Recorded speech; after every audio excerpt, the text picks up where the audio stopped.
এটা হচ্ছে আমাদের পিঙ্ক সল্টের টুকরা পাথর। প্রথমে এই পাথরটা বড় ছিল, তারপরে সেটা ময়লা থাকে, সেটা ধুয়ে পরিষ্কার করে এটা ছোট টুকরায় পরিণত করা হয়েছে। এটা কালারটা দেখেন, খুবই চমৎকার কালার। আপনারা যদি চান যে হচ্ছে এইটা আস্ত পাথর নেবেন, এরকম টুকরা পাথর বা বড় পাথর, সেটাও আপনারা নিতে পারবেন।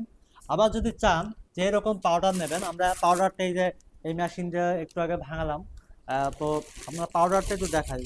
পাউডারটা কিন্তু দারুণ কালার। এখানে মোবাইলে একটু সাদা বেশি দেখা যাচ্ছে, বাস্তবে কিন্তু খুবই চমৎকার সুন্দর কালার পেয়েছি আমরা, পিঙ্ক কালার।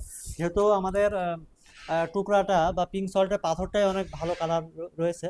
আর আপনারা অনেকেই জানেন যে আমরা কয়েক মাস আগে অনেক পিঙ্ক সল্ট পাউডার ভাঙিয়েছিলাম এখান থেকেই, কিন্তু সেই পাথরটা একটু লাইট কালার ছিল, মানে এরকম সাদা টাইপের কালার বেশি ছিল, যার ফলে আমাদের পাউডারটা পেয়েছিলাম সাদা টাইপের। এখন যেহেতু আমরা ভালো কালার পেয়েছি পাথরটাই, যার ফলে আমাদের পাউডারটাও ভালো কালার পাচ্ছি। তো এরকম ভালো মানের পিঙ্ক সল্টের পাউডার যদি আপনারা সংগ্রহ করতে চান পাইকারি মূল্যে, ন্যায্য মূল্যে, আমরা সারা বাংলাদেশে ক্যাশ অন ডেলিভারিতে এটা পৌঁছে দিব ইনশাআল্লাহ।